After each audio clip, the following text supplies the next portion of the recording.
ब्रह्मा जी का ये बात सुन करके भगवान उनसे बोले कि हाँ सही कह रहे हो आप, मैं भी यही सोचा हूँ कि अब मेरे जाने का समय हो चुका है, अब मैं जाना चाह रहा हूँ।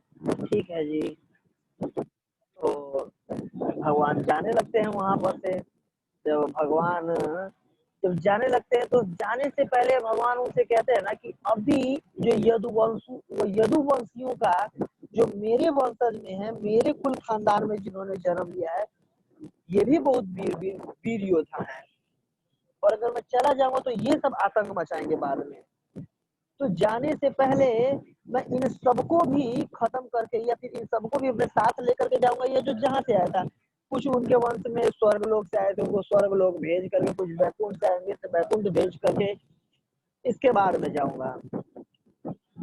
तो आप सबको पता ही होगा कि कैसे जो सांब होते हैं वो जाते हैं और वो मजाक कर रहे होते हैं सारे उनसे, ऋषियों से, कि हे महात्मा, और सांप को ना लड़कियों का ड्रेस पहना करके लाया जाता है, और लड़कियों में से एक स्त्री का बहुत सुंदर और बहुत काजल ओजल लगा करके, बिंदी लगा करके, साड़ी पहना करके, और बहुत बिल्कुल मटकती हुई आते हैं सांप।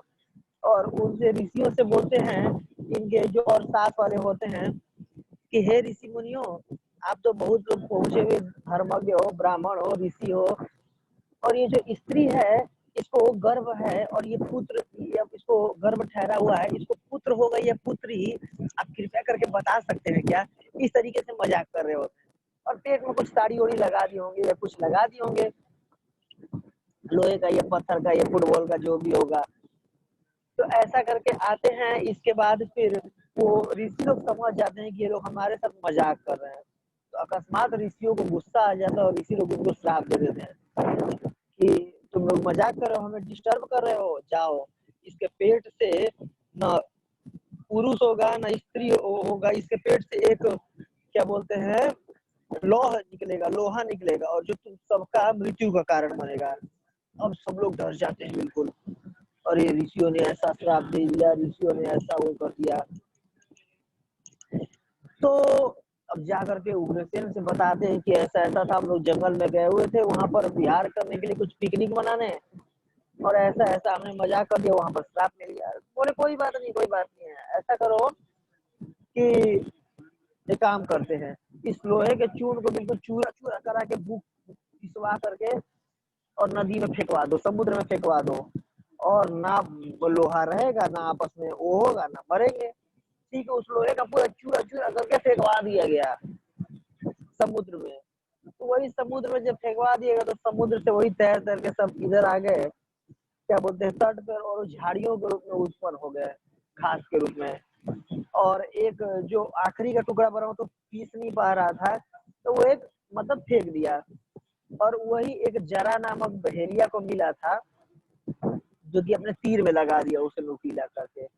तो इस प्रकार ये कथा आती है। फिर जब भगवान कहते हैं उनसे कि देखिए, जो भी वयोवृद्ध रहते हैं वहां पर उनके राज्य में, कि ब्राह्मणों द्वारा हमें श्राप मिल गया है, तो एक काम करते हैं, प्रभास क्षेत्र चलते हैं, प्रभास क्षेत्र में कुछ ऋषि महर्षियों को भोजन कराएंगे, खिलाएंगे पिलाएंगे, कुछ यज्ञ करेंगे। तो प्रभास क्षेत्र बहुत उन्नत क्षेत्र है, और वहां जाने के बाद जरूर हमें कुछ लाभ मिलेगा, और इससे हमें छुटकारा मिल जाएगा। और आप लोगों को याद है, जब चंद्रमा को श्राप मिल गया था उनके द्वारा, प्रजापति दक्ष के द्वारा, तो वो इसी क्षेत्र में आके स्नान किए थे, तो उनको श्राप से मुक्ति मिल गई थी। बहुत उन्नत स्थान है, चलते हैं चलते हैं, तो सब लोग आ जाते हैं प्रभास क्षेत्र। और वहां पर जब सब लोग वो होने वाले होते हैं, तो उद्धव जी आखिरी में मिलते हैं भगवान से, और उद्धव जी भगवान से पूछते हैं कि हे भगवान, मुझे पता है कि आप लीला को समाप्त करके यहाँ से अप्रकट होने वाले हैं, लेकिन भगवान देखिए, मैं बचपन से ही आपके ही भक्ति में जुड़ा रहा हूँ, आपके छोड़े हुए वस्त्र को मैं पहना हूँ, आपका उचिष्ट खाया हूँ, आपके पहने हुए गहनों को मैं पहना हूँ, और आपका इस्तेमाल किया हुआ सब कुछ मैं अपने जीवन में इस्तेमाल किया हूँ। मैं कोई भी नया चीज इस्तेमाल नहीं किया हूँ। उद्धव जी अपने जीवन में कुछ भी नया वस्त्र वगैरह इस्तेमाल नहीं करते थे, भगवान का उचिष्ट ही वो इस्तेमाल करते थे हमेशा। कोई बोलते हैं कि हे भगवान, मैं आपका दिया हुआ वस्त्र पहना हूँ, आपका उचिष्ट खाया हूँ, आपके साथ रहा हूँ। तो देखिए, आपके भक्ति की कृपा से और आपके साथ आपके चिंतन मात्र से मैं माया को पार कर जाऊंगा, मुझे माया का कोई डर नहीं है।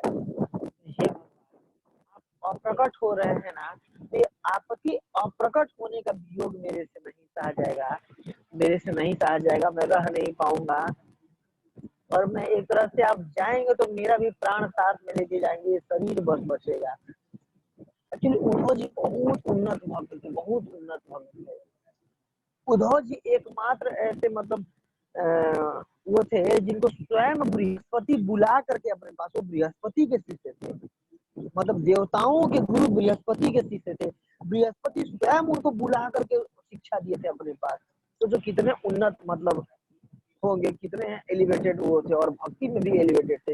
इसीलिए भगवान गोपियों के पास संदेश लेकर के उद्धव जी को भेजे होते हैं। तो भगवान बोलते हैं कि नहीं नहीं, आप घर परिवार की आसक्ति छोड़ो और आज के 7वें दिन समुद्र का लेयर बढ़ जाएगा और द्वारका नगरी को जल मग्न हो जाएगा, जल में डूब जाएगी और ये सारे ये जो है आपस में लड़के मारे जाएंगे। तो आप घर परिवार दुकान की आसक्ति छोड़ो और आप विरतियों की भांति बद्रिकाश्रम की तरफ चले जाओ और उधर ही रहना और सारे लोगों को मेरी लीलाओं का याद दिलाना, कथा कहना और आप तपस्या करना और घर परिवार के आसक्ति आप छोड़ो।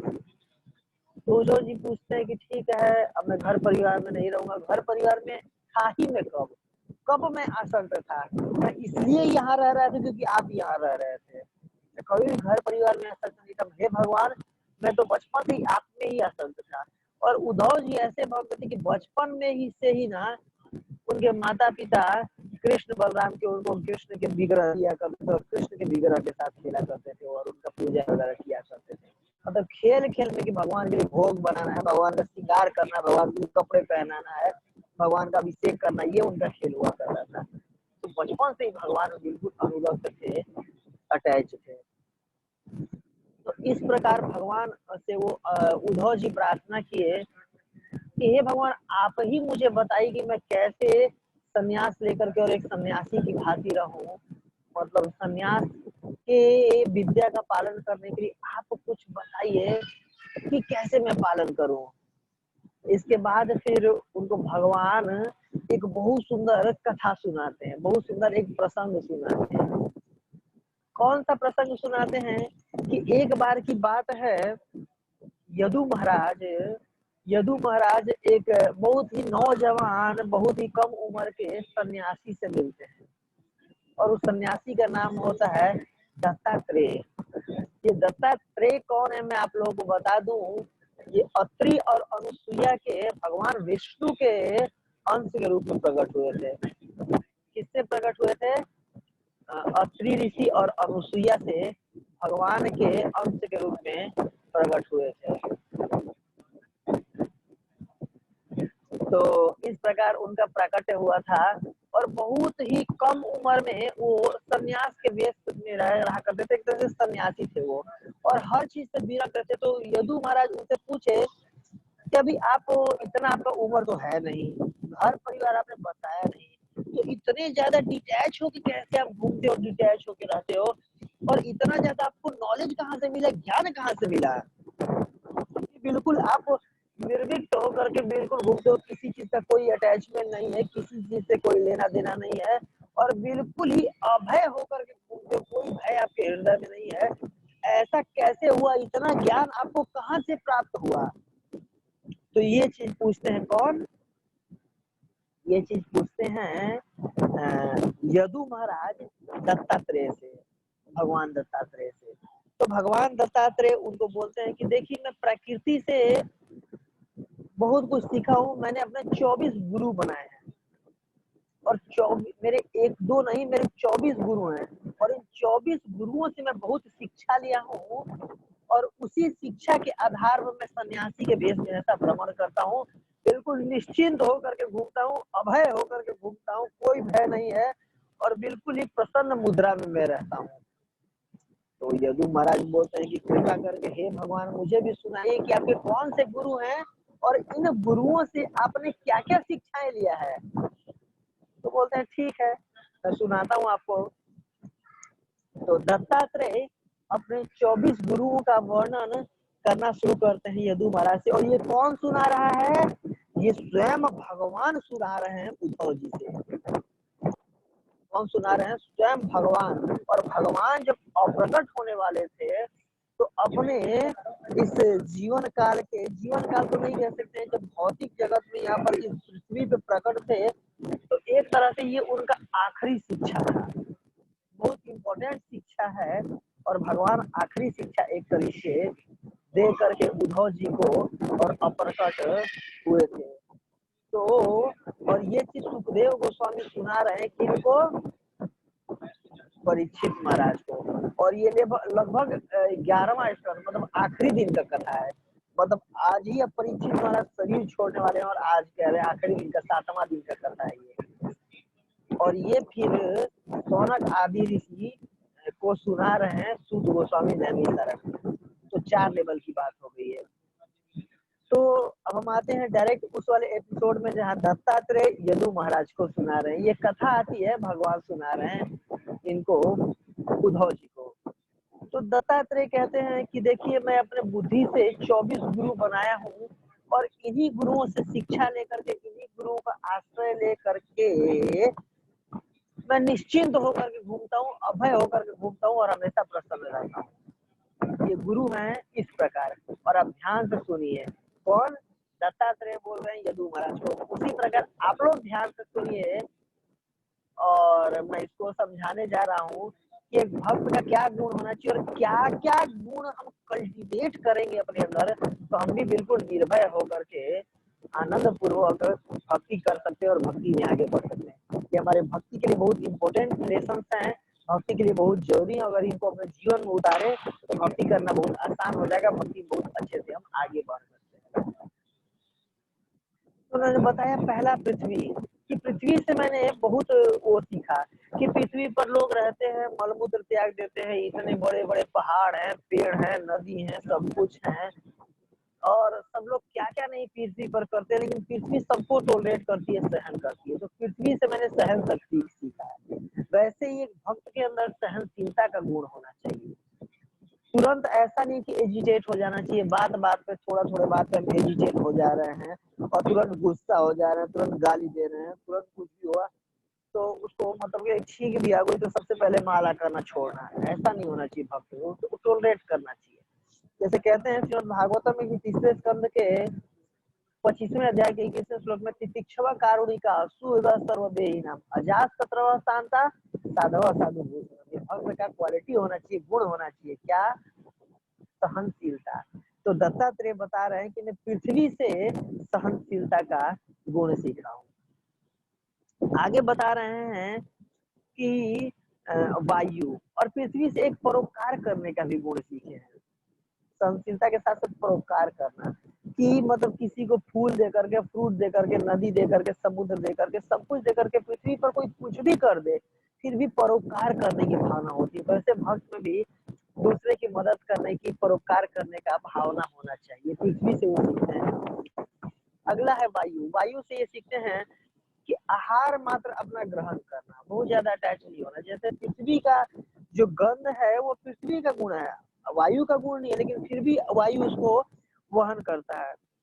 तो वैसे ही ये भूख प्यास वगैरह जो भी है शरीर का वो है, आत्मा से इसका कोई मतलब नहीं होता है, क्योंकि हम शरीर में रह रहे हैं तो शरीर को, आत्मा को ही वहन करना पड़ता है। हालांकि शरीर का गुण है प्यास लगना, भूख लगना, गुस्सा आना, ये शरीर का सब लक्षण है। आत्मा का इससे कोई लेना देना नहीं है, क्योंकि हम आत्मा इस शरीर में रह रहा है तो ठीक है, आत्मा को वहन करना पड़ता है। वैसे ये शरीर में रहते हुए भी शरीर के इन चीजों से अफेक्टेड नहीं होना। वायु जहां जाता है वहीं के गंध को लेकर चला जाता है और अगले जगह पे जाएगा तो खुशबूदार गंध लेके जाएगा, अगले जगह पे जाएगा तो बदबूदार गंध लेके जाएगा, लेकिन वायु उस गंध से अटैच नहीं होता या वो खुशबू से अटैच नहीं होता। इस वजह से शरीर के राग द्वेष से, सर्दी गर्मी से, भूख प्यास से बहुत ज्यादा हमें अटैच नहीं रहना चाहिए, डिटैच रहना चाहिए और अपना कर्तव्य अच्छे से करना चाहिए, भक्ति में अच्छे से लगे रहना चाहिए हर एक परिस्थिति में। अगर हम इन गुणों को अपने अंदर कल्टीवेट करेंगे तो निश्चित रूप से हम भी भक्ति में बहुत ही आगे प्रगति करेंगे। ठीक है, इसके बाद आगे वो बता रहे हैं कि आकाश, आकाश मतलब आकाश में जैसे कोई आग लग जाता है या पानी बरसता है, अन्न पैदा होता है, बादल आते हैं, बादल जाते हैं, वायु चलती है, लेकिन इस आकाश इन सब से कोई लेना देना नहीं हो। आकाश बिल्कुल अनटच रहता है, अनटच रहता है।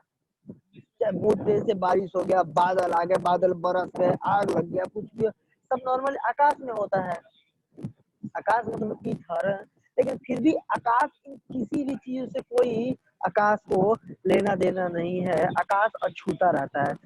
वैसे ही जीवन में कोई भी परिवर्तन आए ना, कभी बीमारी आ रहा है, कभी मान लीजिए जॉब में उथल पुथल आ रहा है, घर में पारिवारिक कंडीशन में आ रहा है, ठीक है, ये होते रहेंगे, कुछ ना कुछ लगा रहेगा, भौतिक जगत बना ही ऐसा है, लेकिन फिर भी इससे डिटैच होकर के इससे बहुत ज्यादा इफेक्टेड नहीं होना और अपने भक्ति में लगे रहना है। ये भक्त का क्वालिटी होता है। अगर हम इन क्वालिटीज को, इन चीजों से सीख करके अगर हम अपने अंदर कल्टीवेट करेंगे तो भक्ति में बहुत ही तेजी पूर्व से प्रगति कर सकते हैं। अगला जो उनका गुण है जल।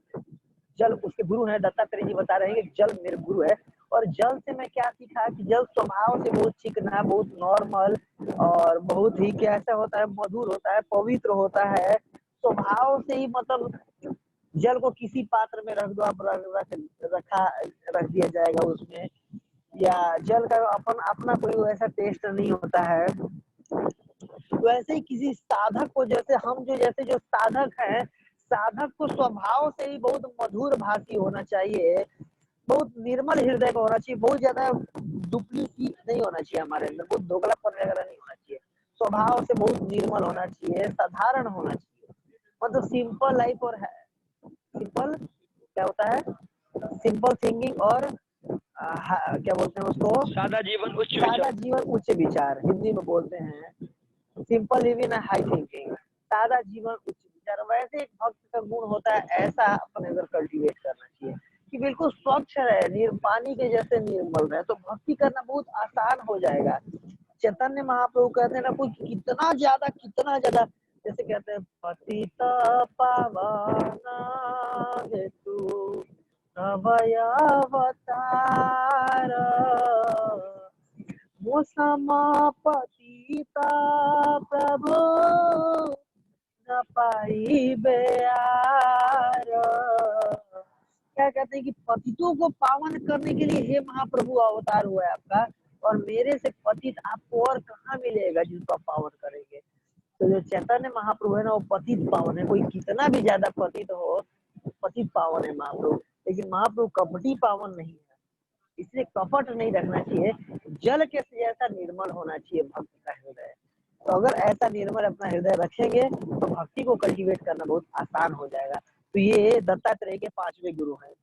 अब दत्तात्रेय के 6वें गुरु कौन है, चंद्रमा।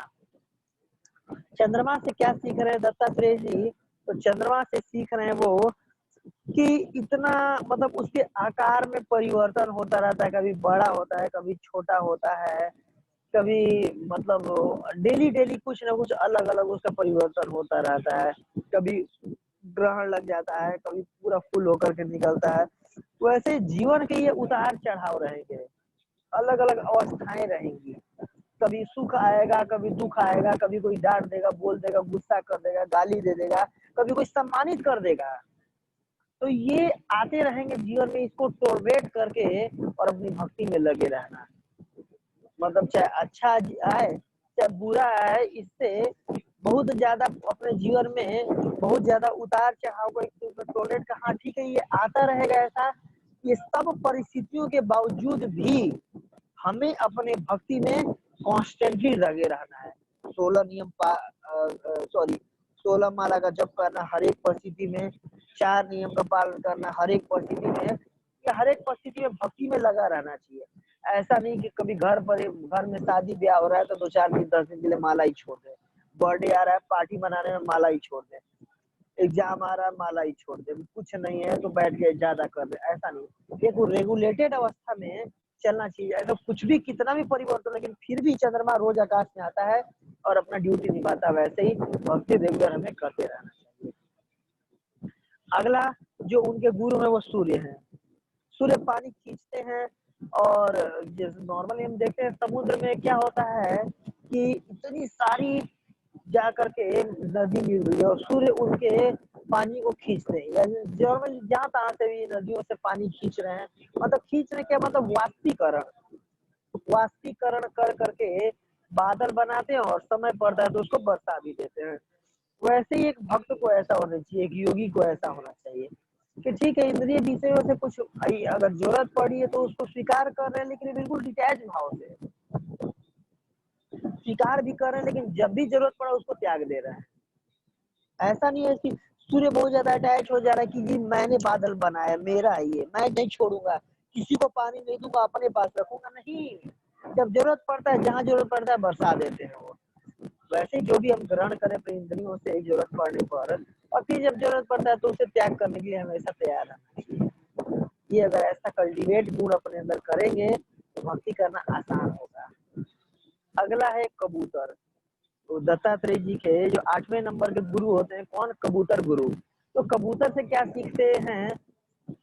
एक बार की बात है, मैं देख रहा था और एक कबूतर था। कबूतर रहता था एक पेड़ पर। इसके बाद फिर कुछ दिन बाद उसको एक कबूतरी मिली।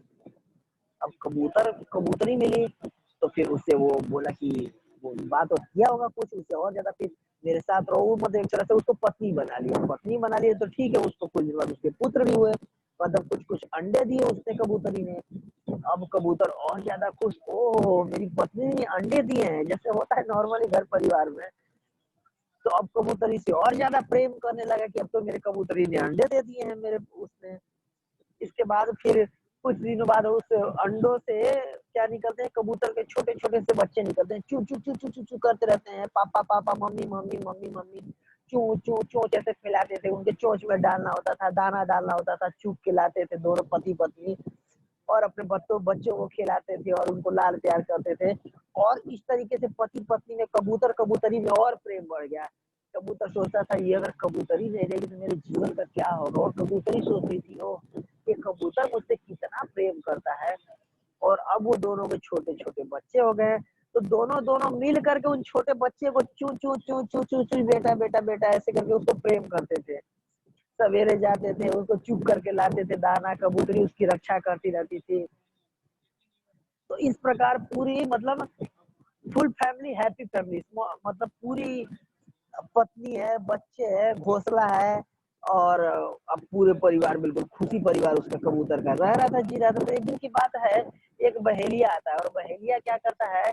जाल बिछा देता है और जाल बिछा करके दाना डाल देता है और दाना डाल देता है। इसके बाद क्या करते हैं, जो कबूतर के छोटे छोटे बच्चे रहते हैं ना, वो कूद करके चले जाते हैं उसमें दाना चुगने के लिए, और दाना चुगने के लिए जाते हैं तो उसमें जाल में फंस जाते हैं। और जब फंस जाते हैं तो कबूतरी देखती है, ओ मेरे बच्चे फंस गए इसमें। अब बिल्कुल छाती पीट पीट के रोने लगती है कबूतरी कि अब मेरे जीवन का क्या फायदा, जब मेरे बच्चे ही नहीं रहे तो मैं क्या करूंगी जीवन में रह करके। मेरे वो बच्चे फंस गए, हाय हाय हाय, मैं बर्बाद हो गई, मैं लूट गई, मैं कहीं का नहीं रही। इतने छोटे छोटे मेरे बच्चे थे, चू चू चू चू करते थे, मैं उनके लिए चूक करके लाती थी चारा। इस प्रकार बिल्कुल रोती रोती गई वो, और वो भी जाकर के उसी जाल में कूद गई और वो भी फंस गई। अब जब वो भी फंस गई तो कबूतर आया जब घूमते फिरते हुए, तो इसके बाद फिर कबूतर देखते बोलता हाँ जा, अब तो मेरी बच्चे फंस गए, मेरी पत्नी फंस गई। वो भी कुछ देर तक विलाप करता रहा कि अब तो मैं कहीं का भी नहीं रहा, मैं लूट गया, मैं बर्बाद हो गया, और मेरे बच्चे ही मेरे नहीं रह गए, ये फंस गए इसमें। और वो भी जाकर के उसी में कूद जाता है। और इसके बाद बहेली आता है, देखता है वो भाई साहब आज तो पूरी फैमिली फंसी हुई है, फिर सबको मोड़ वो ले करके जाता है और खत्म कर देता है, इन्हों को मार देता है। तो इस प्रकार उस पत्नी और उस बच्चे के मुंह में वो मारा गया कबूतर। जीवन नॉर्मल, इससे हमें शिक्षा मिलता है, इसे दत्तात्रेय भगवान दत्तात्रेय बोल रहे हैं कि नॉर्मली बहुत ज्यादा साधक को मतलब मनुष्य का जीवन पा करके, और मनुष्य का जीवन पाने के बाद अगर भक्ति के महत्व को समझने के बाद एक पारमाणिक संस्था में आने के बाद बहुत ज्यादा घर परिवार से अटैच नहीं होना चाहिए, घर गृहस्थी में नहीं फंसना चाहिए। क्यों? ये आसक्ति का कारण है, आसक्ति का कारण है, जल्दी निकल नहीं पाता है इसमें से व्यक्ति। आज सोचो अकेले हैं हम, और अकेले अपने उसके शरीर को छोड़ना आसक्ति को मुश्किल है। जब पत्नी हो जाएगी, बच्चे हो जाएंगे, घर परिवार दुकान मकान हो जाएगा, इतने मेहनत करके रहेंगे, कहाँ छोड़ पाएंगे हम। यही चीज नारद मुनि शिक्षा दे रहे हैं हरिहस्तों को कि एक ऐसा क्या कह रहे हैं कि मतलब एक बार जो ऐसा दिल है ना जिसमें जाने का रास्ता आने का नहीं, मतलब उसका एक ही द्वार, एक बार फंस जाता है इस घर और गृहस्थी परिवार में ना, तो जल्दी आदमी निकल नहीं पाता है। इस वजह से अगर जिसको जो चाहता है सच में मुझे इसी जन्म में अगर पार जाना है, भवसागर को पार करना है, चैतन्य महाप्रभु रूप गोस्वामी को ये सार्वभौम भट्टाचार्य से बोल रहे हैं, निष्किंचनस्य भगवान भजनोन्मुखस्य पारम्परो जिगीषो भवसागरस्य संदर्शनम योषिताम अथ योषिताम संदर्शनम विषयिनाम अथ योषिताम च हाहंत हंत विषभक्षणात् अपीय साधु। क्या कह रहे हैं कि निष्किंचन से भगवान भजनोन्मुख से, जो भी भक्त बिल्कुल निष्किंचन होकर के और भगवान के भक्ति में लगना चाहता है, उन्मुख है भक्ति की तरफ लगना चाहता है, और इसी जन्म में अगर भवसागर को पार करना चाहता है, भवसागर संदर्शनम विषय नाम अतयोषिताम च, तो किसी भी स्त्री से और स्त्री संगी से बिल्कुल ही दूर रहना चाहिए। और एक स्त्री का या स्त्री संगी का संग करने से अच्छा है कि विष खा करके वो अपना शरीर त्याग दे। क्यों? क्योंकि विष खा के अगर शरीर त्यागेगा तो एक शरीर नष्ट होगा, लेकिन अगर किसी स्त्री संगी का संग करेंगे तो बार बार जब भी उसके साथ बैठेंगे वो स्त्री की बातचीत करेगा, जिससे हमारा चेतना पोल्यूटेड हो जाएगा, चेतना अशुद्ध हो जाएगा, और अगर चेतना अशुद्ध हो जाएगा तो बार बार जन्म लेना पड़ेगा, बार बार मरना पड़ेगा। विष खाने से एक बार मरेंगे, स्त्री का संगी का संग करने से बार बार जन्म लेना पड़ेगा, बार बार मरना पड़ेगा। तो इस वजह से ये शिक्षा देना। वैसे ही अगर ये चाहते हैं सच में, अगर सीरियस होकर के इसी जन्म में भगवत धाम चलना चाहते हैं तो बहुत ज्यादा अटैच नहीं होना चाहिए। ठीक है, कर्तव्य निर्वाह के जैसे कर लेना चाहिए, तो बहुत ज्यादा आसक्ति नहीं होनी चाहिए। पता होना चाहिए कि हमारे जीवन का क्या लक्ष्य है, भाई साहब इससे पार नहीं करना, फंसना नहीं, तो वही कबूतर वाला हाल होगा। जीवन भर बचपन से लेकर और बुढ़ौती तो भी यही करने लगते हैं, कभी इसके लिए कभी उसके लिए, हाय पत्नी हाय बच्चा, कमाना है, ये करना है वो करना, और एक दिन सबको इसी आसक्ति में लगा लगा आदमी मर जाता है। तो ये 8वें गुरु हैं दत्तात्रेय जी के। 9वें गुरु हैं अजगर, पाइथन। तो अजगर से क्या शिक्षा लेते हैं भाई? तो अजगर के जैसा, जैसे सुने ना आप लोग, अजगर करे न चाकरी, पंछी करे न काम, दास मधुका कागे सबके दाता राम। तो अजगर करे न चाकरी, अजगर नॉर्मली कहीं नौकरी करना छोड़ ही जाता, एक जगह इतना बड़ा शरीर है लेटा हुआ है, जो भी आ गया स्वतः मिल गया उसको खा लिया। वैसे एक भक्त का ये गुण होना चाहिए। बहुत ज्यादा ऐसे नहीं हाय है कि अच्छा मिले, टेस्टी मिले, स्वादिष्ट मिले, पनीर पकौड़ा मिले, ब्रेड पकौड़ा मिले, और बहुत ज्यादा पिज्जा मिले, पास्ता मिले, और चिली पनीर, शाही पनीर, ये पनीर, कढ़ाई पनीर, और ये तमाम चीजें मिले, इडली मिले, डोसा मिले, नहीं, जो मिल जाए नसीब से उसको खा करके और बिल्कुल ही वैसे रहना, भगवान का भजन में लगे रहना। बहुत ज्यादा हाय है उसके लिए नहीं होना चाहिए। जैसे भगवान कहते हैं ना, चैतन्य महाप्रभु के शिष्ट उदर परायण अयुति धाये कृष्ण नहीं पाए, ऐसे कहते हैं कि बहुत ज्यादा जीवे रे लालसा है, जीव के लालच करके इधर उधर भाग रहा, ये चाहिए ये चाहिए, इसके बिट्टू के पकौड़े तो इसके चाय तो इसके चाशनी, ऐसा वैसा। तो भाई शिष्ट उधर परायण कृष्ण नहीं पाए, उसको कृष्ण नहीं मिलते हैं। और भक्ति में बहुत गंभीर रहना चाहते हैं और भगवत धाम जाना चाहते हैं और आगे बढ़ना चाहते हैं भक्ति में ना, तो इस शिक्षा को अपनाना चाहिए, अजगर के जैसा रहना, अजगर वृत्ति से। एक सन्यासी का ही गुण होना चाहिए कि बहुत ज्यादा हैंकरिंग होना चाहिए कि ये मिल जाए, ठीक है, अच्छा मिल गया अच्छा खा लिया, बुरा मिल गया बुरा खा लिया, पेट भर लिया, और अपने भजन में लगे रहे, अपने भक्ति में आगे बढ़ते रहे, कर्तव्यों का अपना पालन करते रहे। तो ये 9वें गुरु थे अजगर। अब जो समुद्र 10वें गुरु है दत्तात्रेय जी के, और समुद्र से क्या शिक्षा लेता है कि साधक को सर्वदा प्रसन्न गंभीर रहना चाहिए। कितने सारे ज्वार भाटा आता है, उठता है बढ़ता है, इतनी सारी नदियां हैं मिल रही हैं, और इतने पानी निकल रहा है, वाष्पित हो रहा है, इतनी पानी आ रहा है जा रहा है, ज्वार भाटा आ रहा है, सब कुछ आते हुए शरीर जो समुद्र रहता है बिल्कुल वैसे रहता है, गंभीर बना रहता है, प्रसन्न मुद्रा में बना रहता है। तो ऐसे भक्त का एक गुण होना चाहिए, गंभीरता का गुण होना चाहिए। भक्त तो गंभीर होना चाहिए। ऐसा नहीं कि छोटे छोटे चीजों पर एजिटेट हो तुरंत। जीवन में कुछ भी खांसी भी आ गई तो भाई साहब पहले समय पहले भक्ति छोड़ो, माला छोड़ो, भक्तों से दूर जाओ। ऐसा नहीं होना चाहिए। भक्ति गंभीर होना चाहिए। भक्ति में जीवन के प्रति सीरियस होना चाहिए। अगर हम सीरियस नहीं रहेंगे जीवन के प्रति ना, भक्ति के प्रति अगर सीरियस नहीं रहेंगे ना, तो उतना तेजी से आगे नहीं बढ़ पाएंगे। बहुत गंभीरता का चीज है भक्ति। मतलब भक्ति को बहुत गंभीरता से लेना चाहिए।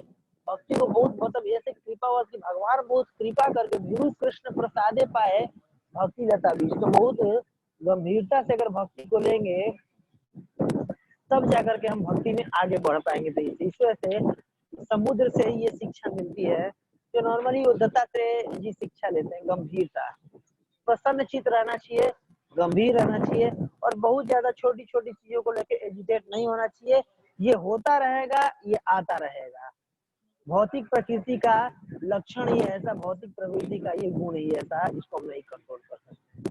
हर परिस्थिति में प्रसन्नचित रह करके, गंभीर रह करके और भक्ति में लगे रहे। अगला जो उनके गुरु है फतिंगा, फतिंगा उसको बोलते हैं।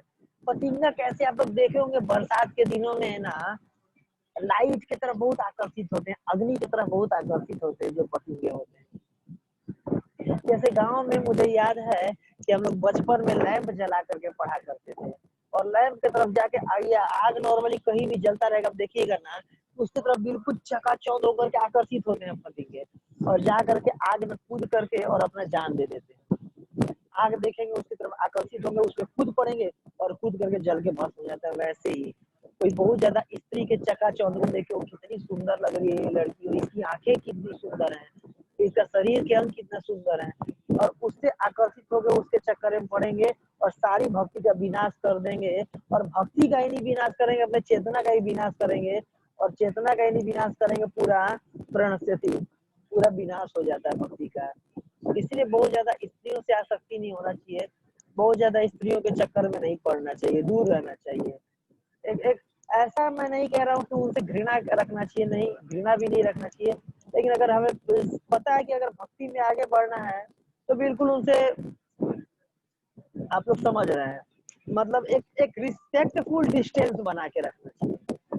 बहुत ज्यादा अटैचमेंट भी मतलब एक बहुत अच्छी चीज नहीं है। बहुत ज्यादा अगर हम स्त्री से अटैच रह रहे हैं तो नॉर्मली हमारे पतन का भी कारण हो सकता है। अब जब भी हम माला में करने बैठेंगे, भक्ति करेंगे, तो हमारे मन में वही स्त्रियों का चिंतन रहेगा। इस वजह से नॉर्मली उससे शिक्षा ले रहे हैं फतिंगा से, जैसे कि अच्छे उसको आंख के बहुत अच्छा ब्यूटी देख करके, आंखों से ब्यूटी देख करके फंस जाता है। कोई अच्छी लड़की आंख से देखे, कोई अच्छी स्त्री देखे तो कितना देखने में अच्छा लग रही है, या अच्छा कोई मूवी देखने लगे, कोई गाना देखने लगे, लड़कियों का डांस देखने लगे, तो बहुत ज्यादा इसको इससे मतलब नहीं आकर्षित होना चाहिए इसके तरफ। एक तरफ से सेंसेस को कंट्रोल करके अगर सीरियस है, भक्ति में आगे बढ़ना चाहते हैं, तो फिर भगवान के ब्यूटी को देख करके अटैच होना चाहिए, अट्रैक्ट होना चाहिए। राधा राधिका रमन जी को, राधा माधव को या भगवान के विग्रहों से अट्रैक्ट होना चाहिए, उनके सुंदरता से आकर्षित होना चाहिए, नहीं कि एक स्त्री के सुंदरता से आकर्षित होना चाहिए। स्त्री के सुंदरता से आकर्षित होकर के पतन होने का बहुत ज्यादा चांस रहता है। चांस क्या रहता है, पतन ही हो जाता है, भक्ति छूट जाती है। इस वजह से अगला जो दत्तात्रेय जी का जो गुरु है वो भौरा है। भौरा, भौरे से क्या शिक्षा मिलती है कि बहुत ज्यादा मतलब एक सन्यासी को गृहस्थों को भाव नहीं देना चाहिए।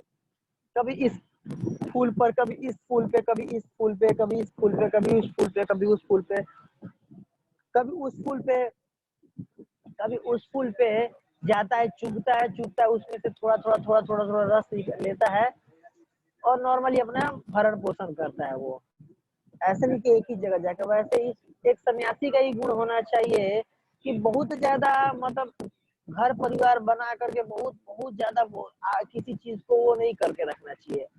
क्या बोलते हैं, इतना ज्यादा सामान जुटा करके रख रहे हैं, ये भी चाहिए, ये भी चाहिए, ये भी चाहिए, नहीं चाहिए भाई। जितना मतलब जितना जरूरत है उतना बस लेंगे और इसके बाद आगे बढ़ेंगे। बहुत ज्यादा ये कि जैसे कहते हैं ना, अत्याहार प्रयासश्च प्रजल नियम आग्रह जनसंघर्ष लौल्यम च षड्वी भक्ति विनश्यति।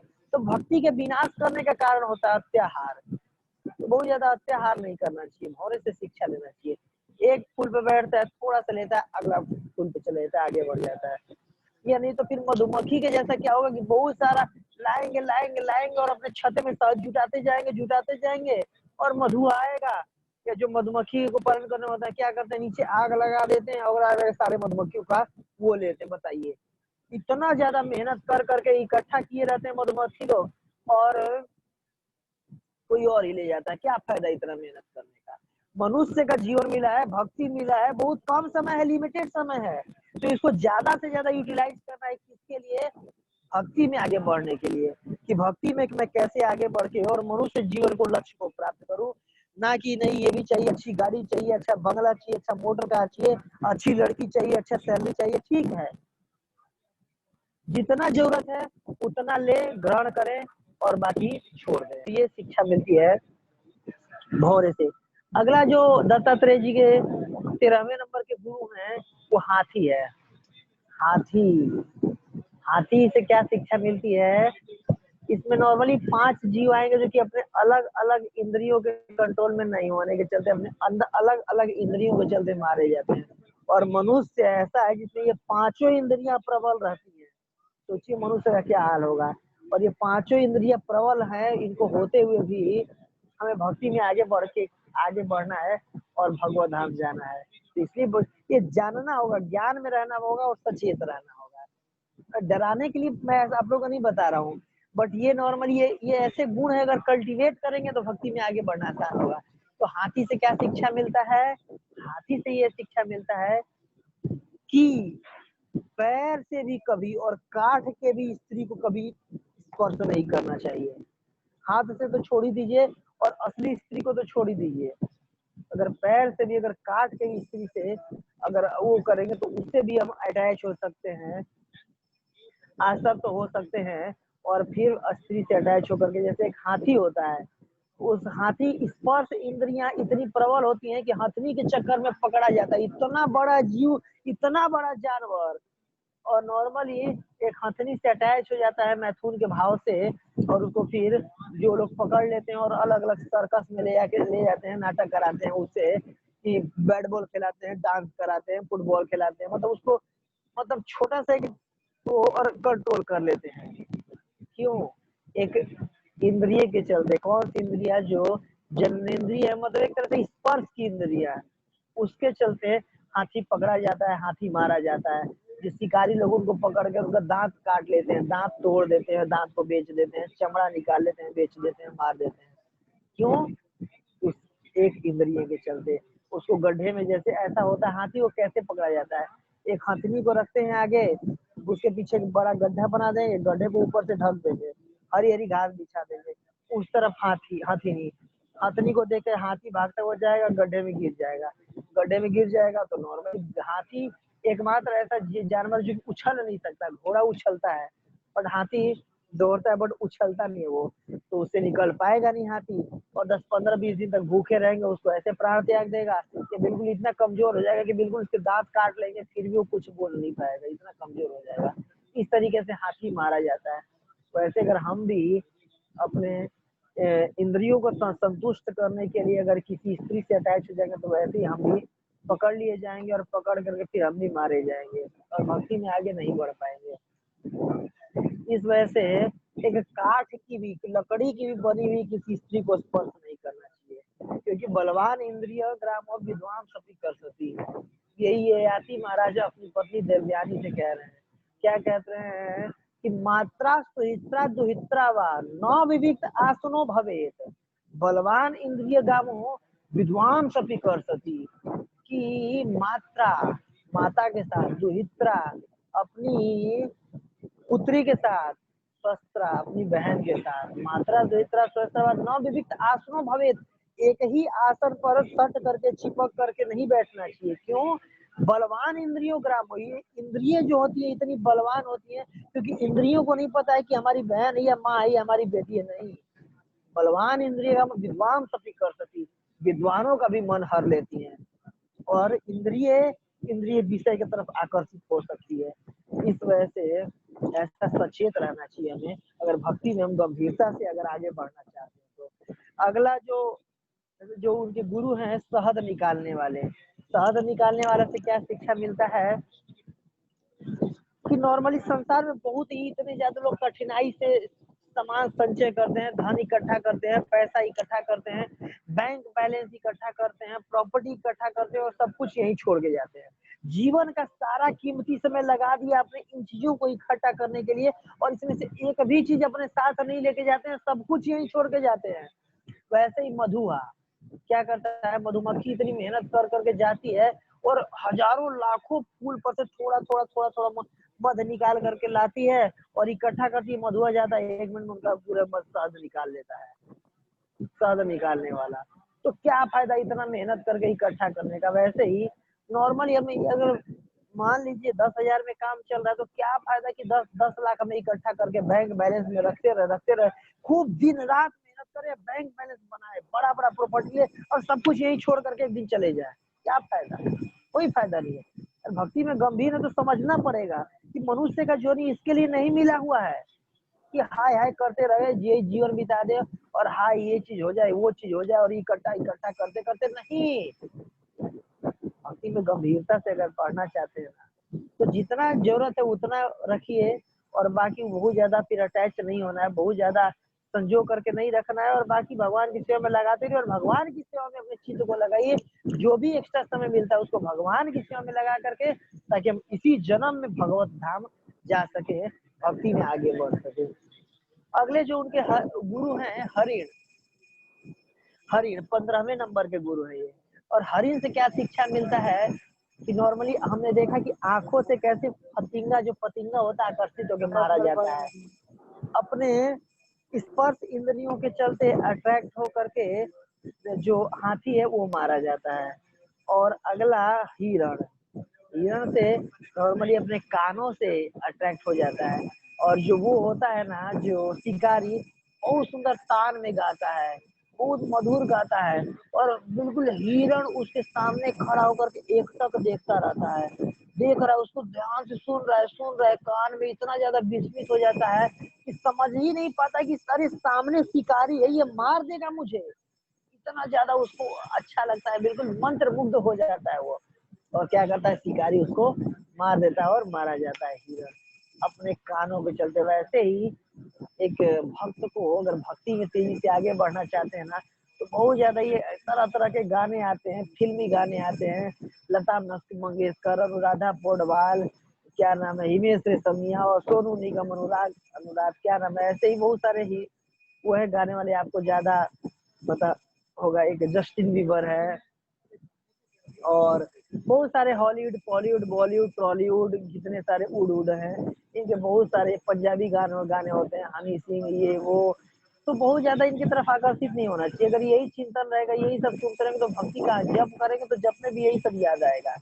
इसीलिए बहुत ज्यादा मतलब अट्रैक्ट। और एक सन्यासी को तो विशेष रूप से स्त्रियों के संगीत नहीं सुनना चाहिए और भक्ति में अगर, क्योंकि हम कानों से अट्रैक्ट हो जाते हैं। ऐसा नहीं कि हम सोचते हैं कि प्रभु जी मैं हरे कृष्ण महामंत्र सुन रहा हूँ ना इस स्त्री की आवाज में या इस माता जी की आवाज में। अरे आप मतलब नॉर्मली हम हरे कृष्ण महामंत्र की तरफ आकर्षित नहीं होते हैं, उस ट्यून की तरफ आकर्षित हो रहे होते हैं।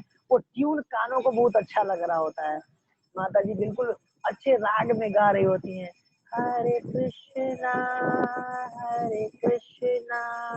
कृष्ण कृष्णा हरे हरे। तो वो ना इतनी स्वीट आवाज में माता जी गा रही होती हैं कि उस ट्यून से हम आकर्षित हो रहे होते हैं और हमें लग रहा है हाँ कीर्तन सुन रहे होते हैं।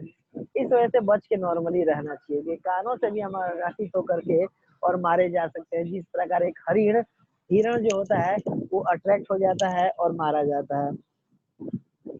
अगला जो भी विषयी संबंधी गीत हैं कि कैसे पुराने पुराने गाने हैं ना, पत्थर के सनम तूने हमको, या जो भी है पुराने पुराने गाने हैं, यही मतलब मधुर मधुर विषयी मतलब अच्छे अच्छे विषयों के गाने सुनते रहेंगे, वही चेतना में चलता रहेगा। अगर भक्ति थोड़ी ना आएगा, भगवान थोड़ी ना आएंगे, नहीं आएंगे। इस वजह से नहीं अट्रैक्ट होना चाहिए। तभी हम भगवान के, अगर सुनना ही है तो वैष्णव सॉन्ग आए, वैष्णव गौत गीत सुने, वैष्णव सॉन्ग वगैरह गाए हैं, सुने, मनन करें और उसका एक सब्स्टिट्यूट है जिससे हम भक्ति में आगे बढ़ सकते हैं। अगला है मछली, ध्यान दीजिएगा। मछली होता है, अब ये कानों के माध्यम से हिरण मारा गया, स्पर्श इंद्रियों के माध्यम से के आसक्ति के कारण हाथी मारा गया, और यहाँ पर मछली जिहवा के टेस्ट के चलते मछली मारा जाता है, मछली मारी जाती है। कैसे? नॉर्मली मछली को समुद्र नॉर्मली ऐसे नदी में या तालाब में अच्छा कर मिल रहा है, खा पी रही है, लेकिन जो उसको मछली मारने वाले मछुआरे होते हैं ना, एक बंसी आता है, बंसी में चारा लगा करके, चारा मतलब मांस लगा करके और फेंक देते हैं, घुमा के ऐसे करके फेंक देते हैं, और मछली देखती है, ओहो मांस का टुकड़ा, चारा जाती है और गपाक से मुंह में ले लेती है आप, और मुंह में ले लेती है, उसके गलफड़े में जाके अंदर वो बंसी ऐसे होता फंस जाता है, और फंस जाता है, इसके बाद फिर गई उसको फिर धीरे धीरे पकड़ के लाता है इधर खींच करके, और काट करके खा जाता है, मार डालता है। तो अपने जिहवा के टेस्ट के चलते मछली मारी जाती है, जिहवा उसके कंट्रोल में नहीं होता है। नॉर्मली मिल ही रहा था खाने के लिए, इतने दिन से तो जी ही रही है ना, नहीं मेरे को यही चाहिए, मीट का टुकड़ा चाहिए, मांस का टुकड़ा चाहिए, तो मारो। वैसे ही एक सन्यासी को या एक भक्त को बहुत ज्यादा जिहवा के उसके तरफ आकर्षित नहीं, कि बिट्टू के छोले भटूरे या इसके इसके भल्ले पापड़ी या इसके टिक्की, ये इसके गोलगप्पे, ये वो, तो भैया ना प्याज काट के थोड़ा थोड़ा देना छोटे छोटे। अरे क्या, क्यों फंसना इन चीजों के चक्कर में? भगवान यही कह रहे हैं ना कि जीवेर लालसा इति उति धाये शिष्णोदर परायण अब कृष्ण नहीं पाए, कि जीव के तुष्टि के लिए इधर उधर भागते रहेंगे कि हाँ ये चाहिए, वो चाहिए, ऐसा चाहिए, वैसा चाहिए, जोमेटो पे जाऊंगा, अलग अलग होटल में जाऊंगा, रेस्टोरेंट पे जाऊंगा, अरे ये पीऊंगा सॉफ्ट ड्रिंक, हार्ड ड्रिंक, पता नहीं कौन कौन सा ड्रिंक, क्यों? जीवा के टेस्ट के लिए मीट खाऊंगा, मछली खाऊंगा, मुर्गा खाऊंगा, बकरा खाऊंगा, गाय खाऊंगा, बैल खाऊंगा, क्यों? अरे और ज्यादा अपना योनि बढ़ा रहे हो, और ज्यादा अपना जन्म बढ़ा रहे हैं। नहीं, हम क्या हैं? कृष्णाटेरियन है। अच्छे से भोग प्रसाद बनाए, भोग बनाए, कृष्ण को ऑफर करें और प्रसाद रूप में ग्रहण करें, तब जाके अगर अगर ये जीवा कंट्रोल होगा, उधर कंट्रोल होगा, तब जनेन्द्रिय कंट्रोल होगा। और नॉर्मली भक्ति में जैसे कहते हैं ना, वाचो वेगम मनसा क्रोध वेगम जिह्वा वेगम उदर उपस्थ वेगम एतानियो वेगानियो विसहेत धीरा सर्वाम अपि नाम पृथ्वीं सस्यात्। क्या कह रहे हैं कि वाचो वेगम मनसा क्रोध वेगम जिह्वा वेगम उदर उपस्थ वेगम, जिह्वा वेगम, उदर वेगम, उपस्थ वेगम, ये टंग, बेली और जेनिटल एक ही लाइन में होते हैं, ये तीनों कंट्रोल करना बहुत जरूरी है अगर भक्ति में हम आगे बढ़ना चाहते हैं तो। इसलिए जीवा के वेग पे कंट्रोल करना चाहिए। तो मछली जैसे मारी जाती है, मरना पड़ता है उसको, थोड़ा सा 1 मिनट के बाद जीवा के टेस्ट के लिए, वैसे हम भी मारे जाएंगे और भक्ति में आगे नहीं बढ़ पाएंगे। अगला जो उनका जो जो उनके गुरु वो पिंगला बेस्या, तो उस पिंगला बेस्या से क्या सीख रहे दत्तात्रेय जी कि एक बार की बात है, विदेहो के नगरी में, विदेहो के मतलब मिथिला, मिथिला जो कि जो सीता माता के जो पिताजी हैं उनको विदेह कहा जाता है, जनक। तो विदेहों की नगरी में एक पिंगला नामक बेस्या रहती थी, बहुत सुंदर थी, बहुत रूपवती थी, बहुत गुणवती थी, और बहुत अट्रैक्टिव दिखती थी बिल्कुल, और अलग अलग मेकअप लगा करके रहती थी, अलग अलग हार गहने वगैरह पहनती थी। एक बार की बात है, ऐसे ही रात में बिल्कुल बन ठन के बैठी हुई थी कि अच्छे से, और ग्राहक का इंतजार कर रही थी, कोई ग्राहक, अच्छा ग्राहक आएगा, कोई अमीर व्यक्ति आएगा, मुझे खूब पैसे देगा, मेरा भोग करेगा। तो ऐसे बिल्कुल बन ठन के बैठी हुई थी, अच्छे क्रीम पाउडर लगा करके और मेकअप करके, बहुत क्या आता है, गार्नियर आता है और लेकमे, और कई कई महंगे महंगे भी आते हैं, भगवान जाने। तो उस समय भी जो भी आता होगा, चंदन वगैरह आता होगा, और वो बिल्कुल सच संवर के बैठी थी, इंतजार कर रही थी, अब कोई आएगा, अब कोई आएगा, अब कोई आएगा। और रात बीत गया, कोई नहीं आया उसके पास। जब कोई नहीं आया तो उसके मन में वैराग्य उत्पन्न हो गया कि मैं क्या कर रही हूँ इन विदेहों की नगरी में। जो विदेह क्या किसको कहते हैं, मतलब देह में होते हुए भी, शरीर में होते हुए भी शरीर से आसक्त नहीं रहना, उसको विदेह कहते हैं। तो इन विदेहों के नगरी में मैं कितनी घृणित कार्य कर रही हूँ, एक वेश्या का कार्य कर रही हूँ, और मैं रोज आस लगा के रहती हूँ कि ये आएगा, मुझे संतुष्ट करेगा, मुझे पैसा देगा। तो आशा ही परमम दुखम नैराश्यम परमम सुखम, ऐसे करके आशा ही परमम दुखम नैराश्यम परमम सुखम यथा संसिप्त कांतायाम सुखम संतप्तु पिंगला। ये पिंगला वेश्या से उनको शिक्षा लेते हैं कि आशा ही परमम दुखम, अगर किसी चीज की हम पाने की आशा किए रहते हैं ना, कि मुझे ये मिलना चाहिए, मुझे ये भी मिलना चाहिए, अच्छी लड़की मिलना चाहिए, अच्छा जॉब मिलना चाहिए, अच्छे कॉलेज में एडमिशन मिलना चाहिए, अच्छा मार्क्स मिलना चाहिए, और ये आशा वो आशा, हाय हाय हाय हाय, और 50-60 तरह के आशा बांधे रहते हैं। ये भी चाहिए, ये भी चाहिए, ये भी चाहिए। तो आशा ही निराशा का कारण है। वही आशा हमें निराशा देती है। तो इस वजह से किसी भक्त को ना, अगर भक्ति में आगे बढ़ना चाहते हैं, अगर निश्चिंत रहना चाहते हैं, प्रसन्न रहना चाहते हैं, खुश रहना चाहते हैं, बिल्कुल अभय रहना चाहते हैं, तो बहुत ज्यादा आशा नहीं रखना चाहिए किसी चीज से। आशा ही निराशा का कारण है, आशा ही दुखों का कारण है। और जब शिव भगवान, जब रास लीला हो रहा होता है, महारास हो रहा होता है, और उसमें अचानक से सारी गोपियों को छोड़ करके चले जाते हैं ना, तो वहां पर एक गोपी कहती है कि पिघला बेस्या ने भी कहा है, आशा ही परम दुखम, की आशा ही दुख का कारण होता है। इसलिए हम कृष्ण से क्यों आशा करें? ऐसे हमें किसी से भी कोई आशा नहीं करना चाहिए। आशा करेंगे और आशा अगर पूरा नहीं होगा तो दुखी रहेंगे, असंतुष्ट होंगे, बुरा लगेगा, हृदय को चोट लगेगा। इसलिए आशा ही ज्यादा नहीं करना चाहिए। तब जाके हम प्रसन्न चित्त मुद्रा में रह सकते हैं, खुश रह सकते हैं, संतुष्ट रह सकते हैं। तो पिंगला बेस्या नामक एक गुरु रहती है इनके, उससे भी शिक्षा लिए रहते हैं। और अगले 18वां नंबर के जो उनका गुरु रहती है कुरड़ी पक्षी। कुरड़ी पक्षी का क्या क्वालिटी है भाई? तो एक बार की बात है, एक कुरड़ी पक्षी रहता है और उसको कहीं से एक मांस का टुकड़ा मिल जाता है, और मांस का टुकड़ा मिल देखता कि ओहो मांस का टुकड़ा मिल गया, खुश हो जाता है, बिल्कुल तुरंत जाता है, उसको चोंच में उठा लेता है, और चोंच में उठा करके उड़ रहा होता है, और सोच रहा था उसको ऐसे खाऊंगा, इसको ऐसे खाऊंगा, अपनी पत्नी को भी दूंगा, अपने बच्चे को भी दूंगा, सब मिल करके खाएंगे, और आज तो बस बल्ले बल्ले, और आज तो बस पार्टी उड़ाऊंगा। आनंद आ गया बिल्कुल, और अपने चोंच में है उसको पकड़ के लेके जा रहा होता है, और अचानक से उसी के कई सारे और पक्षी देखते, ओ इसके चोंच में मांस का टुकड़ा है, सारे उसके पीछे लग जाते हैं और छीनने लगते हैं। कई बार आप लोग देखे होंगे, चील गीदे वगैरह उड़ रहते हैं, कौवा उड़ रहे होते हैं ना, और कुछ लिए रहते हैं मुख में, तो और दूसरे पक्षी उसके पीछे लग जाते हैं, मार के छीनने लगते हैं।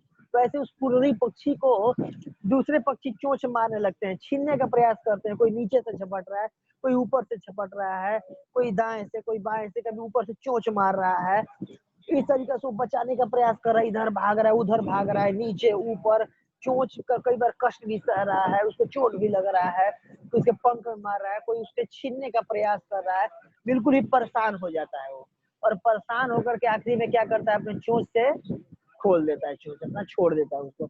जब ज्यों ही छोड़ता है, तो ये सारे पक्षी जो उसके पीछे पड़े हुए थे, सारे उस मांस के टुकड़े के पीछे पड़ जाते हैं, उसकी तरफ भागते हैं। इस तरीके से उसको वो बच जाता है, उसको मुक्ति मिलती है। तो इसके बाद फिर उसको लगता है कि ओ हो, कोई भी अपने प्रिय चीजों का बहुत ज्यादा वो करके रखेंगे ना, संजो करके, संभाल करके और इकट्ठा करके रखेंगे अपने पास, तो वो दुख का कारण है। दुख का कारण है, अलग अलग कष्ट आते रहेगा, ये भय बना रहेगा कि कोई ले ना ले, कोई छूट ना दे, और अगर जितना चीज संभाल के रखें उतने हमारे दुश्मन और बनेंगे। इस वजह से जितना कम से कम में गुजारा हो जाए करें, और निश्चिंत भाव से रहें, और कोई भी अपने बहुत ज्यादा प्रिय वस्तु का संचय करके नहीं रहना, बहुत ज्यादा संचित नहीं करके रखना है। तो इस तरीके से ये 18वें नंबर के गुरु गुरु कुररी पक्षी। 19वें नंबर के बालक, छोटे बालक। छोटे बालक से क्या शिक्षा मिलती है? तो छोटे बालक से शिक्षा मिलती है निश्चिंत रहना। बिल्कुल छोटे बालक को थोड़ी ना कोई टेंशन हो, जिसको पता है कि पिताजी दे देंगे या मम्मी दे देगी कुछ ना कुछ, निश्चिंत होकर के बिल्कुल छाती चौड़ा करके घूमता है, कोई टेंशन नहीं है, बिल्कुल निश्चिंत, निफिक्र जिसको कहते हैं। अब उसको पता है कपड़े की जरूरत होगा तो पापा के सामने जाके रोएगा, मिल जाएगा। टॉयज वगैरह चाहिए होंगे, खिलौने चाहिए, मम्मी के सामने जाके रोएगा, मिल जाएगा। इस तरीके से भूख लगेगा तो मम्मी खिला देगी, पापा कुछ ला के दे देंगे, कोई टेंशन नहीं, निश्चिंत होकर के बिल्कुल घूमता है। दो ही लोग बिल्कुल निश्चिंत है, एक छोटे बालक, और बिल्कुल जो विदे है, जो इस शरीर से कोई आसक्त नहीं है, बिल्कुल जो गुणातीत है, वो दो लोग ही बस बहुत खुश हैं, प्रसन्न हैं। और यही एक भक्त का गुण होना चाहिए। जैसे बालक बिल्कुल हर परिस्थिति में संतुष्ट रहता है, खुश रहता है, और भक्ति मतलब रहता है, वैसे एक भक्त को हर परिस्थिति में भगवान के ऊपर निर्भर रहना चाहिए, भगवान के कृपा के ऊपर निर्भर रहना चाहिए। और इस तरीके से जब एक बालक की भांति, जैसे एक बालक निश्चिंत होकर के अपने पिताजी पर डिपेंड रहता है और पिताजी उसके सारी आवश्यकताओं की पूर्ति करते हैं, वैसे ही अगर हम भी सब अगर भगवान पे आकर्षित रहेंगे, भगवान पे डिपेंडेंट रहेंगे, भगवान पर, तो भगवान हर चीज का वो करेंगे और निश्चिंत होकर के भक्ति कर सकते हैं, भजन कर सकते हैं और आगे बढ़ सकते हैं। तो इस तरीके से ये 19वें नंबर के गुरु होते हैं, छोटे बालक से शिक्षा लेते हैं दत्तात्रेय जी। 20वें नंबर के गुरु होते हैं कुंवारी कन्या। कुंवारी कन्या, इससे क्या शिक्षा मिलता है? तो एक बार की बात है, दत्तात्रेय जी जाते थे अलग अलग घर पे, कुछ वो भिक्षा मांगते थे, आगे बढ़ जाते थे, तो कहीं से देख रहे थे एक कुंवारी कन्या होती है और वो धान कूट रही होती है और उसके घर पे लड़के देखने वाले आए होते हैं, रिश्तेदार आए होते हैं। तो जब धान, पहले आप लोग को याद होगा उखल में धान कूटा जाता था, तो उखल में धान ऐसे कूट रही होती है, दोनों हाथ से पकड़ के कूट रही होती है। तो उसके हाथ में कई सारी चूड़ियां, जैसे मेरे हाथ में राखी है वैसे उसके हाथ में कई सारी चूड़ी होता है। तो चूड़ी ऐसे खन खन खन खन खन आवाज कर रहा होता है। तो उसको लगता है कि देखो यहाँ पर लड़की देखने वाले आए हुए हैं और क्या सोचेंगे कि वही लड़की हमारे लिए धान कूट रही है चावल बनाने के लिए, तो उनको बुरा लग सकता है। वो सोचेंगे देखो लड़की से ही काम करवाते हैं ये लोग, कैसे आदमी है, तो उनको बुरा लग सकता है, मे भी हमारी शादी कैंसिल हो जाए, जो भी है। तो क्या करती है, अपने हाथ, दोनों हाथों का सारा चूड़ियां फोड़ लेती है, दो दो चूड़ी बस छोड़ती है। फिर जब कूट रही है तो देखती है दो दो चूड़ी में भी आवाज कर रहा है, तो एक एक और चूड़ी फोड़ देती है, दोनों हाथ में एक एक चूड़ी छोड़ती है, बैंगल चूड़ी। इसके बाद उसको आवाज नहीं कर रहे होते हैं, तो पीछे कौन अंदर धान कूट रहा है किसको क्या पता। तो इससे क्या शिक्षा मिलता है कि कभी भजन ना अकेले में करना चाहिए, बहुत ज्यादा लोगों के साथ करेंगे माइंड डिस्टर्ब होगा, बातचीत कर लेंगे, ये होगा। एक अकेले करने का मतलब है कि एक जैसे लोगों के बीच बैठ के, जैसे 10 लोग बैठ करके वही भजन कर रहे हैं, जब कर रहे हैं, तो उनके साथ बैठ के कर ले। अब कोई मान लो मूवी देख रहा है, कोई गेम खेल रहा है, कोई क्रिकेट देख रहा है, सोचे कि उनके साथ बैठ करके जब कर ले तो कहाँ हो पाएगा, माइंड डाइवर्ट होगा ना। वैसे ही उस कुंवारी लड़की के इस एक्टिविटीज से ये शिक्षा लेते हैं दत्तात्रेय कि एक साधक को एकांत भजन करना चाहिए। एकांत भजन मतलब एक जैसे लोगों के साथ रह करके, जो अपने, जो भी भजन में उन्मुख होना चाहते हैं, जो भक्ति में आगे बढ़ना चाहते हैं, उनके साथ रहे, उनका संगत करे और उनके साथ बैठ के भजन करे, तो हम भक्ति में तीव्रता से आगे बढ़ सकते हैं। ये बहुत ज्यादा मतलब कोई फिल्मी बात कर रहा है, कोई न्यूज का बात कर रहा है, कोई क्या बोलते हैं पॉलिटिशियन का बात कर रहा है, पॉलिटिक का, और इस तरीके से कहाँ भजन हो पाएगा। इस वजह से एकांत भजन करना चाहिए। ये शिक्षा मिलता है उस कुंवारी कन्या से, जैसे एक एक चूड़ी था, आवाज नहीं कर रहा था, बहुत सारी थी तो आवाज कर रही थी, तो ये शिक्षा मिलता है, ये भक्तों को शिक्षा लेना चाहिए। अगला, बाण बनाने वाला। बाण बनाने वाले से क्या शिक्षा मिलता है भाई? 21वां नंबर का गुरु है ये। बाण बनाने वाले से ये शिक्षा मिलता है कि एकनिष्ठ बैल का बिल्कुल एकदम नुकीला कर रहा था, बाण को बिल्कुल नुकीला कर रहा था, और बगल से पूरी राजा की सवारी निकल गई, राजा की पालकी निकल गई, राजा का बारात निकल गया, उसको पता ही नहीं चला कि यहाँ क्या हुआ। इतना ज्यादा फोकस होकर के बिल्कुल वो नुकीला कर रहा था बाण को, फोकस बिल्कुल एकदम वन पॉइंटेड, पिन पॉइंटेड था टेंशन उसका, कि पूरी राजा की बारात निकल के उसको पता ही नहीं चला कि क्या हुआ, कोई राजा बारात भी गया क्या, कोई गया भी क्या, ये भी नहीं पता चला। वैसे फोकस होकर के और ध्यान पूर्वक जप करना चाहिए, अपना चित्त लगा करके भजन करना चाहिए इस तरीके से कि कुछ भी आसपास में हो जाए कोई पता नहीं चलना चाहिए। जब जप कर रहे हैं तो बिल्कुल ध्यान पूर्वक सुने, हरे कृष्णा कृष्णा कृष्णा हरे हरे, हरे राम राम राम हरे हरे। ध्यान पूर्वक जप को सुने और एकाग्र होकर बिल्कुल चित्त को, मन को एक करके, इनलाइन करके ध्यान पूर्वक जप करें। तब जाके अगर इस तरीके से हम साधना करेंगे तो निश्चित रूप से हम भगवत प्राप्ति कर पाएंगे, भगवान को हम प्राप्त कर पाएंगे। तो ये शिक्षा मिलता है उस बाण बनाने वाले से। अगला जो उनके गुरु होते हैं, गुरु सर्प। तो सांप से क्या शिक्षा लेते हैं? सांप से ये शिक्षा लेते हैं दत्तात्रेय जी कि नॉर्मली सांप का आप देखते होंगे, सांप बिल नहीं बनाता है, नॉर्मली जाता है चूहे के बिल में और चूहे को खा करके और उसी के बिल में रहने लगता है। तो वैसे ही मनुष्य का जन्म मिला हुआ है, इतना कीमती से भक्ति में लगे हुए हैं और भक्ति के महत्व को समझ भी गए, तो ऐसा नहीं पढ़ना चाहिए। बहुत बड़ी बड़ी इतना ज्यादा करोड़ों रुपए का लोन लेकर के बड़े बड़े बिल्डिंग खड़ा कर रहे हैं, 2 BHK 3 BHK 4 BHK, ये BHK वो BHK, बड़ा बंगला बना रहे हैं। अरे एक मतलब रहना है किसी तरह से, समय काटना, और यहाँ से भगवत धाम जाना, ये असली घर नहीं है, याद रखना चाहिए। ये टेम्पररी है जो कि कुछ दिनों के मिला हुआ है। इसको हमेशा विचिंत मतलब चिंतन करना चाहिए कि जैसे कौन बोलते हैं, चाणक्य पंडित बोलते हैं या फिर ये बोलते हैं शंकराचार्य बोलते हैं कि भौतिक जगत के अनित्यता को बार बार चिंतन करना चाहिए, बार बार चिंतन करना चाहिए। भौतिक जगत अनित्य है। तो एक बार की बात है, एक लोमस ऋषि थे, तो लोमस ऋषि से और सब ऋषि मिले एक बार, तो बोले देखिए आप ऐसे अच्छा है, साधना कर रहे हैं, भक्ति कर रहे हैं, तपस्या करने में लगे हुए हैं, अच्छी बात है, ठीक है। तो अब कहीं आपका अड्डा कहाँ है, आपका घर झोपड़ी कहाँ है, आपका कुटिया कहाँ है, आप कहाँ रहते हैं, रहते कहाँ है, मतलब किस किस वन में रहते हैं, किसी जंगल में रहते हैं, किसी पर्वत पे रहते हैं, आप रहते कहाँ पर है, कहाँ पर आपकी कुटिया है। तो लोमस ऋषि कहते हैं कुटिया, कुटिया क्या बनाना, इतना छोटा सा जन्म मिला हुआ है, जीवन है, इतने में भजन में लगे रहे कि इसने में कुटिया बना के अपना समय वेस्ट करें। और ये बोल कौन रहा है, लोमस ऋषि बोल रहे हैं। लोमस ऋषि कौन है, जब ब्रह्मा जी की एक दिन खत्म होता है तो उनके शरीर का एक एक रोम मतलब एक बाल उनके टूटता है शरीर का। सोचो कितना लंबा उम्र है, मतलब हमारे 1000 चतुर्युग, सॉरी 2000 चतुर्युग के बराबर। तो उनका उतना समय में उनका एक बाल टूटता है शरीर का, इतना बड़ा आयु है, इतना बड़ा जीवन है।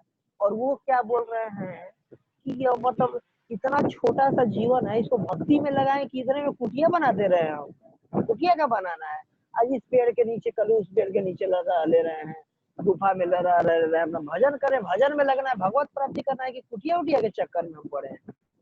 ये देखिए, एक उनका लोमस ऋषि का ऐसा वो है, और एक हम है। नॉर्मली 10-20 साल हमारी उम्र होती है, और 50 लाख या 1 करोड़ लेकर के 30 साल का लोन करा लेते हैं कि लोन लेकर के घर बनाए और वो करें। बहुत बहुत ठीक है, जैसा है छोटा सा घर है, रहे काम चलाएं, सीरियस रहे कि भाई असली to make the main thing as the main thing. इस जीवन का असली लक्ष्य उसको असली लक्ष्य बना करके रखे, डाइवर्ट ना हो। तो इस तरीके से सर्प से शिक्षा मिलती है कि नॉर्मल सर्प कभी बिल नहीं बनाता, चूहे के बिल में रह करके काम चला लेता है, चूहे को खाता, उसी के बिल में रह करके काम चला लेता है। तो इस तरीके से सर्प से ये शिक्षा मिलता है कि बहुत ज्यादा घर परिवार ये सब उसका बनाने की जरूरत नहीं है, मकान दुकान। और नॉर्मली एक सन्यासी को दूसरे के घर में रह करके, कहीं मंदिर में रह के या ऐसे रह करके, नॉर्मली अगर जो गृहस्थ आश्रम में जा रहे हैं, ठीक है, उनको छोटा मोटा एक घर बना लिए और उससे ही संतुष्ट रहना चाहिए। बहुत ज्यादा नहीं कि इस अपार्टमेंट में भी, इस अपार्टमेंट में भी, इस अपार्टमेंट में रहना चाहिए, इस कॉलोनी में भी है, इस शहर में भी है, उस शहर में क्यों नहीं है, इतना हाई है नहीं होना चाहिए। अगला है मकड़ी। मकड़ी से क्या शिक्षा मिलता है, तो मकड़ी को जैसे जाला बुनती है, गूंथती है, आप देखेंगे मकड़ी तुरंत अपने मुंह से जाला निकालती है, यहाँ यहाँ यहाँ यहाँ यहाँ यहाँ ऐसे करके बांध करके पूरा गोल गोल गोल गोल पूरा जाला बना देती है। और मान लो वो जगह उसको पसंद नहीं आता, वहां से निकल के जाना हो, तो तुरंत उन जालों को मुंह में ऐसे लपेट लेती है, तो वो करके और वहां से चल देती है, दूसरी जगह जाकर जाला बना देती है। वैसे ही भगवान का जब इच्छा करता है, प्रकृति करते हैं, सृष्टि करते हैं, और जब इच्छा करता है उसको समेट लेते हैं। एक श्वास छोड़े महाविष्णु, अनंत कोटि ब्रह्मांड पैदा हुआ। सांस जब लिए तो सारा ब्रह्मांड अंदर चला गया। तो ऐसे ही कि भगवान सब कुछ का सृष्टि करते हैं, पालन करते हैं, और सब कुछ भगवान के इच्छा से चलता है। ये हमें शिक्षा मिलता है किसे, मकड़ी से। तो मकड़ी कैसे अपने मुख में से निकालती है, जाला बनाती है, वहां 2-4 दिन रहती है, जो उसको मन करता नहीं यहाँ नहीं रहना चाहिए, दोबारा से मुंह में सब कुछ समेट देती है। वैसे भगवान का जब इच्छा करता है सिमट लेते हैं। तो कंट्रोलर हम नहीं है, कंट्रोलर कौन है, भगवान है। भगवान है कंट्रोलर, वो अपनी इच्छा से चीजों को प्रकट कर रहे हैं, चीजों को खत्म कर रहे हैं। तो इसलिए उनकी शरण में और उनपे आश्रय होकर के रहना चाहिए। और पता मतलब कुछ भी चीज भोक्ता खुद को नहीं मानना चाहिए, भोक्ता मानना चाहिए उनको। भोक्ता कौन है, भगवान है, हम कौन है, भोग्य है। और ये अगर हम इस पर दृढ़ प्रतिज्ञ रहेंगे, शिक्षा लेके जिएंगे, तो भक्ति में आगे बढ़ सकते हैं। क्यों, क्योंकि कोई भी चीज हमें पता होगा कि भगवान क्रिएशन कर रहे हैं और भगवान डिस्टॉर्शन कर रहे हैं, भगवान सृष्टि करते हैं, भगवान इसको हटाते हैं। तो तो मकड़ी से ये शिक्षा मिलता है। अगले जो उनके गुरु हैं वो है आखिरी 24वें नंबर के गुरु हैं भृंगी कीट। भृंगी करके एक कीड़ा होता है, वो किसी भी कीड़े को उठा करके लाता है और उसको बंद कर देता है, जब्त कर देता है और उसको पैक करके उसके चारों तरफ मिट्टी का लेप लगा देता है और मिट्टी का लेप लगा देता है, उसको बंद कर देता है और बंद कर देता है। तो जो जिस कीड़े को बंद किया रहता है वो इतना ज्यादा डर जाता है कि वो मुझे बंद कर दिया गया है और वो बिल्कुल एकाग्र होकर उसी भृंगी कीड़े का चिंतन करते रहता है कि अब वो आएगा मुझे खा जाएगा, मैं तो कहीं का नहीं रहा, मैं बचूंगा नहीं। और बिल्कुल डर के मारे उसी का बिल्कुल चिंतन करता है और चिंतन करके उसी के जैसा शरीर प्राप्त कर लेता है। अब देखिए जो भृंगी कीड़ा है वो तो कोई भगवान नहीं है ना, लेकिन अगर इतना ज्यादा चिंतन एकाग्र होकर के करने का कोई दूसरा जीव इसी जन्म में और दूसरी योनि प्राप्त कर ले रहा है, वैसे ही अगर हम कोई भी अगर भगवान को एकनिष्ठ होकर के बिल्कुल एक चित्त होकर के अगर चिंतन करें तो हम भगवान को प्राप्त कर सकते हैं, भक्ति प्राप्त कर सकते हैं, भक्ति में आगे बढ़ सकते हैं। अगर बिल्कुल गंभीरता से एक चित्त होकर के अगर भगवान का बिल्कुल ही जैसे जब करें तो भगवान को स्मरण कर दो कि हे भगवान मैं आपका नाम ले रहा हूँ, संबंध ज्ञान क्लियर रखे कि भगवान कौन है, मैं कौन हूँ, मैं किसको पुकार रहा हूँ, बिल्कुल संबंध ज्ञान क्लियर करके और अच्छे तरीके से बिल्कुल ध्यान करते हुए जब करेंगे, ध्यान पूर्वक सुनेंगे ना, बोलना और सुनना, तो भगवान को भगवान की भक्ति को प्राप्त कर सकते हैं। कि कैसे अगर नॉर्मली जब कोई जीव अगर भृंगी कीड़े का स्मरण करके चिंतन करके एकात्म प्राप्त कर सकता है, उसी के जैसा शरीर प्राप्त कर सकता है, इसी शरीर में उसका पूरा शरीर ही चेंज हो जाता है। तो सोचिए कि हम भगवान का चिंतन करेंगे तो भगवान को प्राप्त नहीं कर सकते, कीड़े के जैसे हमें भगवान का चिंतन करना चाहिए। तो ये दत्तात्रेय के 24वें गुरु हैं और इस तरीके से 24 गुरु का वर्णन हुआ और ये भगवान उद्धव जी से बता रहे हैं दत्तात्रेय जी के 24 गुरुओं का वर्णन इस तरीके से